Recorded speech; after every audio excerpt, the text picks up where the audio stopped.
Today in this video, I'm going to be showing you everything that I use to make the videos. Now this video might be of interest to people who want to start recording their own trips, basically using a microphone on their own trips. Wherever the case is, I'm going to be pretty much showing you my latest setup in this video and a few new products as well that have been sent to me by Telesin to use on my latest action camera. I'll talk about everything in the video, so stick with me, and anything that I mention is obviously linked in the description below, which does help the channel.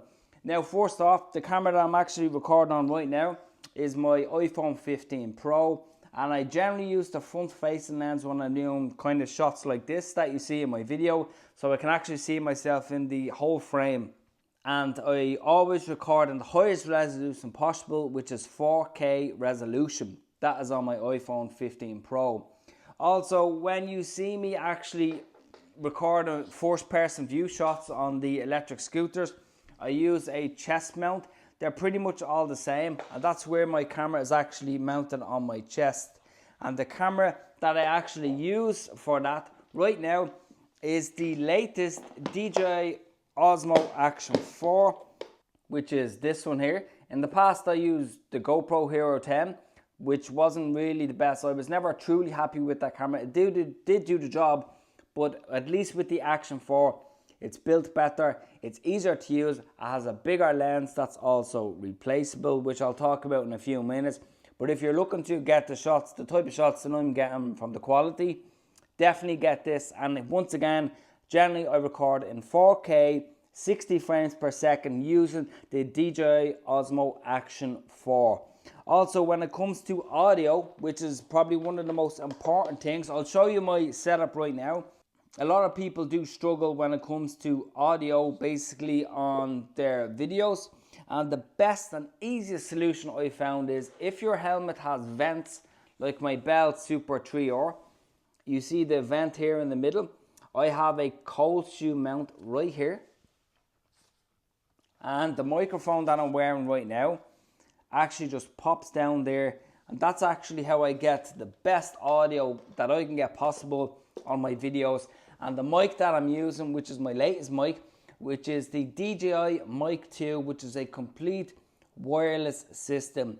Now I did have to save up money over time to get all of these type of things, because it is expensive and it's an expensive hobby, but if you're doing videos, it gets quite expensive as time goes on. So it's one of them things you can slowly invest in, but trust me, you will absolutely love doing it. Now when it comes to a few other things that you really should note is, I did get my DJI Action a few weeks ago. I'm still kind of dialing in the settings and getting the type of colours that I want. So you may see sometimes on my upcoming videos a few shifts in colours, just because I'm trying to get it to the best setting that I really like. But along with that, by the way, this is the DJI Mic 2. It's really cool because it actually has a charging case. And if you want to just get the mic, you can actually just buy the mic on its own and use it with the DJI Action only. Or if you have a friend, you can actually give him one mic, you take the other mic, and you can actually record together in the same video, which is what I've done in the past with my friend from eScoot. So it's a brilliant setup, extremely durable. I used the Rode Wireless Go in the past, which was a great mic, but the DJI mic system is probably the best system out there. Now when it comes to accessories, you will need accessories at the end of the day. So let's talk briefly. Telesin sent me, for example, the magnetic mount. Now the magnetic mount system is one of the more latest innovations, I guess you could say, because on GoPros you have what's called finger mounts, which are time consuming and a headache. So for example, with the Telesin magnetic mount, now you do get a stock one of these with your DJI Action, but again, if you want a second one, you can simply just pop this on like so, and then you don't have any more finger mounts. Pop this on and then tighten the screw, which is this one here, and put that onto your basically chest mount, so you don't have to pop down the finger mounts, screw them in where it's real tight. Where on this, it's literally a piece of cake. It's probably the best setup you could ever ask for. And yeah, to be honest, avoid GoPro, don't go near them. App is absolutely terrible. Okay, again, when it comes to, let's talk about protection again. If you get a action camera, if you're doing shots like off-road and you need protection, Telesin sent me their cage that I will be trying out and using. And just taking it out of the packaging here, it's kind of like a metal design cage. This protects the body of the cage.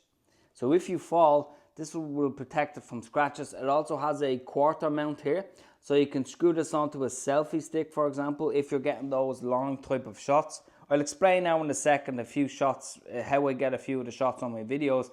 And it also has a cold shoe mount up here if you want to put like a light on it, not that you would really. And then it also has, you can just simply open this like that and then charge it very easily. It's really well made. It's actually not heavy at all. And that is something that you definitely 100% need. And again, here's a mistake that I made. Now listen up here.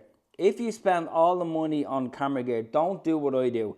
I done something stupidly a few weeks ago that I never do. Anytime I buy new camera gear, I always put lens protectors on it.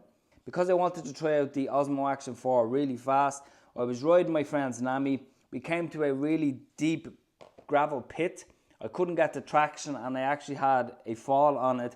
And it ended up scratching the lens on my Osmo Action 4. So I had to buy a replacement lens, which was around €20, so it's not bad. So what we have in the pack here is you have the lens protectors and you also have the screen protectors with this that I will be installing.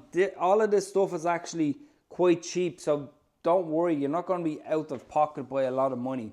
But protection is definitely number one if you're spending all this money. Let me just show you something really cool here. I will be definitely trying this on my upcoming videos.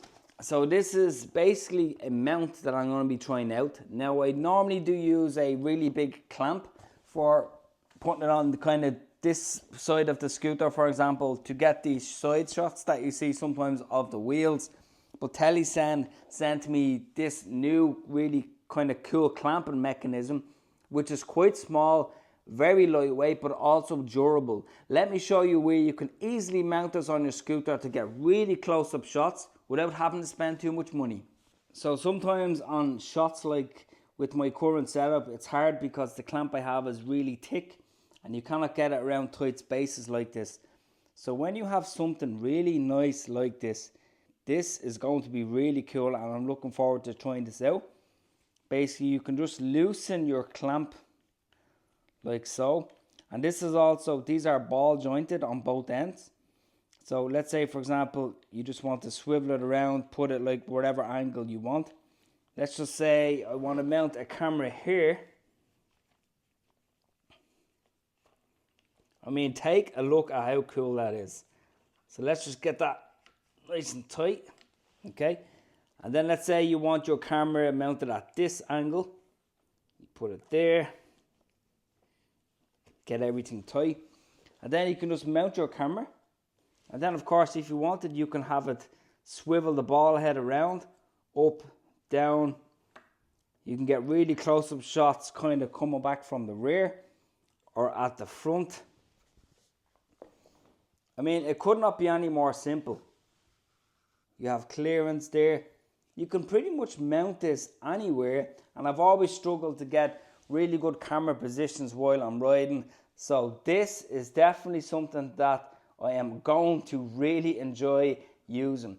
And because, of course, even if you're low to the ground, because you have the lens protectors and the cage on your DJI Action Osmo 4, for example, if you do get that camera, which I would really recommend, you won't have a problem because you have the protectors on there, so you don't have any anxiety of something happening or something, you know, going crazy. You won't have to replace anything.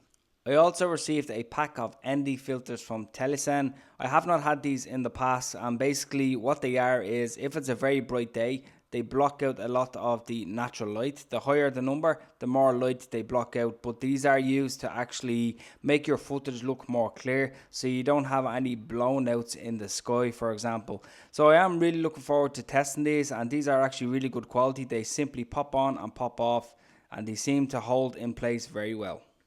So I know that video was a little bit different, but hopefully it helps somebody out there that wants to kind of just start recording going on day trips, wherever the case is, having a bit of fun and getting the footage that you want. If you have any questions about this video or I'll try and help anybody as much as I can if you want to start recording their own videos. Please do comment below. And once again, everything that I mentioned in this video is linked below as always, and it does help out the channel. In the meantime, stay safe and I'll talk to you in the next video.